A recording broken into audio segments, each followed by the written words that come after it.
मायके जाने के लिए जो औरतें बेचारे अपने पतियों तक को धमकी दे देती हैं, जानते हैं उसका सबसे बड़ा कारण क्या है? कारण है कि ऐसी औरतों में इस बहन की जैसी सोच विकसित ही नहीं हो पाती है। पहले जरा इस बहन की बात को सुनिए और कमेंट में जरूर बताना, क्या हर औरत में ऐसी सोच होती है? अरे क्या होगा?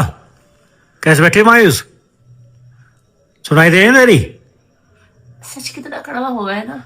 क्यों, क्या होगा?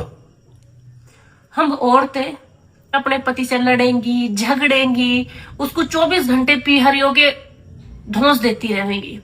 हम अपने पीहर चले जाएंगे, हमारा पीहर ऐसा है, हमारा पीहर वैसा है, और मतलब पति को जितना टोंट कस सकती है कसती है। हर बात पे धमकी पीहर की रहे, चाहे बात कैसी भी हो।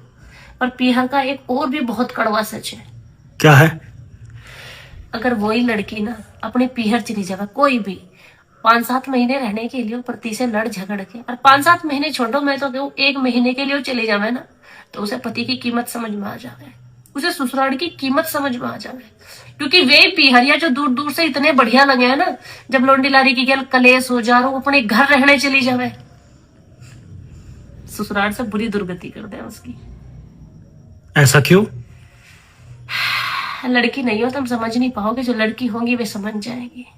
तो मैं तो भाई एक ही रिक्वेस्ट करती हूँ, लड़ो झगड़ो कुछ भी करो, अपने पति के घर रहो, अपने घर में रहो। क्योंकि पति पत्नी की लड़ाई का ऐसा है कि पति से लड़ने के बाद भी अपने घर में अपना हक नजर आता है, हक से लड़ सकती हो। पीहर में जाकर तो वो हक भी खत्म हो चुका हुआ है शादी के बाद, कि जाके तुम उस घर में नू कह दो कि हमारा घर है, हम तो यहाँ रहेंगे।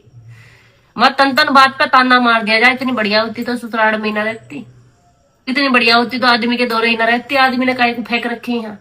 इतनी बढ़िया होती सासू ससुरे की ना करती, यहाँ काहे को पड़ी है, इतने यहाँ का मेरे पीट रही है।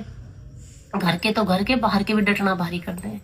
कद को जाएगी लाली, कोई आया ना ससुराल से, मतलब वहां जो फेस करने को मिला है ना, ससुराल में उसका 50% भी नहीं होता।